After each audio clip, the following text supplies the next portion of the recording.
What you got? Do do do. Ba-da-da-da-da.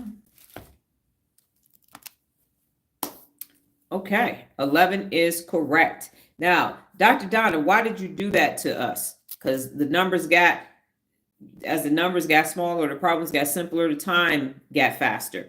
Here's the thing.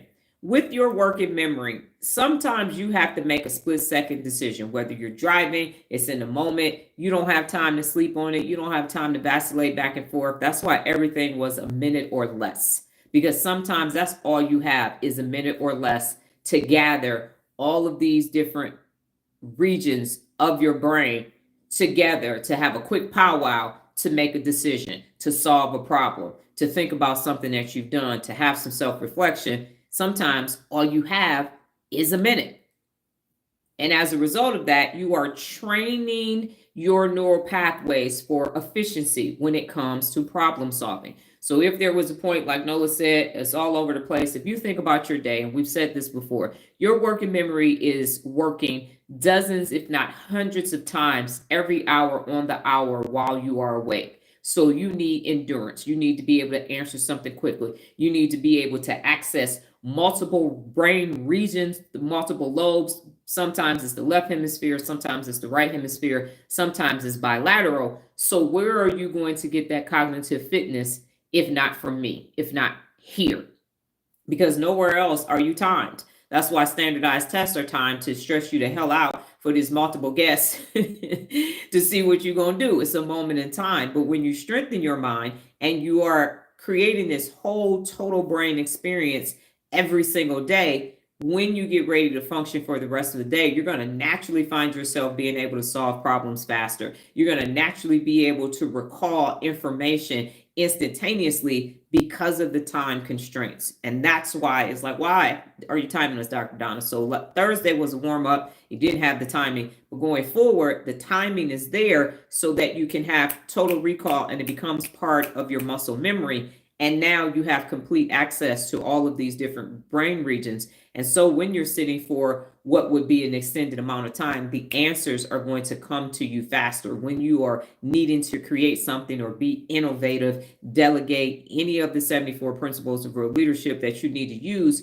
you're going to be able to access them quickly because of this workout. So if you think about going to the gym, fitness classes or anything, I'm much more flexible. And I laugh at myself sometimes how I'll have to literally be sitting on the floor, my 52-year-old ass, in cramped up positions, and my legs are straight, and I got to hold the drawer. So I need to use my thighs, my knees to hold the drawer in place. And now I'm using both my hands to do all these things. And I'm like, if I wasn't in physical fitness shape and flexible, there's no way I would be able to assist my daughter in her business. Because sometimes we're just right here doing things in these tight, constrained spaces, or I need to just bend down to pick something up or sweep the floor or vacuum.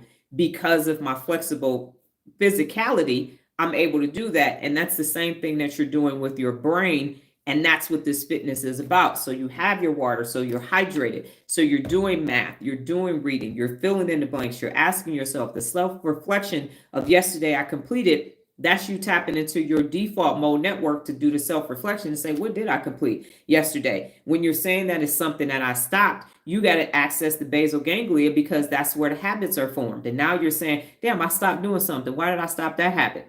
And what did I do to replace it? Or did I need to replace it? So that's what those questions were for, is to utilize every fiber, neural tissue, brain tissue of your brain, because you need to have a whole brain experience every single day.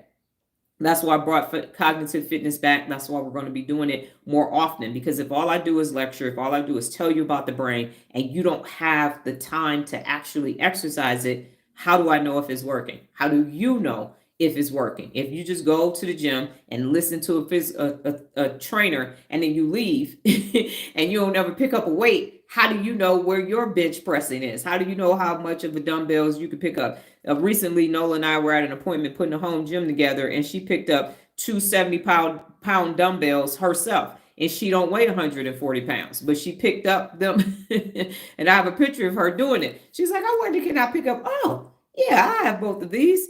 And that's something that she couldn't have done 2 years ago, because she's physically strong. You also need mental strength to be able to do those things.